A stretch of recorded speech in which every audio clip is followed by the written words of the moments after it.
Les Fischer BCX6 de norme NNBC, donc compatibles avec les fixations de normes NNBC, plutôt utilisées sur des skis relativement étroits.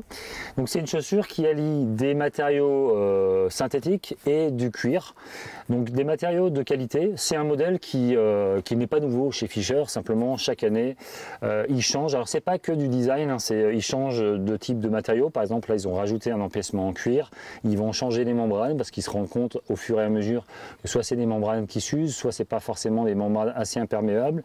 Et là, en l'occurrence, on a une membrane qui est waterproof, donc qui va vous protéger de l'humidité, c'est-à-dire de la pluie, de la neige qui vient de l'extérieur, et aussi permettre d'évacuer l'humidité que vous allez générer lors de votre transpiration.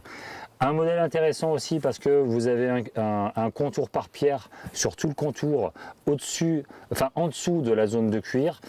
La membrane qui est ici, qui vient protéger un système de serrage par lassage que je vais vous montrer après, mais je vais d'abord vous parler de cette zone de collier articulé qui est simplement en plastique avec des matériaux composites, mais qui est tout l'intérêt de ce modèle, puisqu'en fait c'est lui qui va vous apporter la rigidité et le maintien, et notamment le maintien latéral. Ce maintien latéral, c'est ça qui va vous permettre de bien conduire votre ski et de bien pouvoir le contrôler, notamment quand vous allez vouloir enclencher un virage. Donc ça, c'est vraiment important d'avoir ça. Et il est articulé parce que forcément, en rando nordique, on a un mouvement d'avant en arrière de déplacement.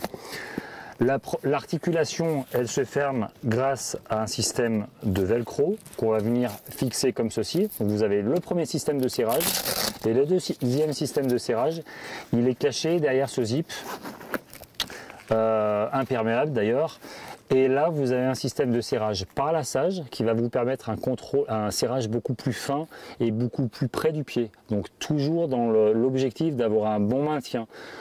Au final, on a une chaussure qui est légère, qui est tout à fait acceptable en tout type de neige, tout type de conditions, à condition d'avoir une norme NNBC et sur des skis, comme je vous l'ai dit tout à l'heure, relativement étroits. On va avoir un bon confort, c'est-à-dire qu'on a des matériaux synthétiques à l'intérieur qui font leur effet, c'est-à-dire qu'on a une bonne mousse, on se sent bien, il n'y a pas trop de points durs, et après un bon transfert d'humidité et surtout une bonne protection, avec sur le haut une petite guêtre intégrée qui va vous permettre d'éviter les entrées de neige. Donc des chaussures ayant un bon rapport qualité-prix, moi je vous les conseille si vous voulez faire de la rando nordique de type traversée, aussi beaucoup de type sortie à la journée, et si vous voulez découvrir la rando nordique, mais même si vous avez un niveau un peu plus expert. Je vous souhaite de bonnes glisses.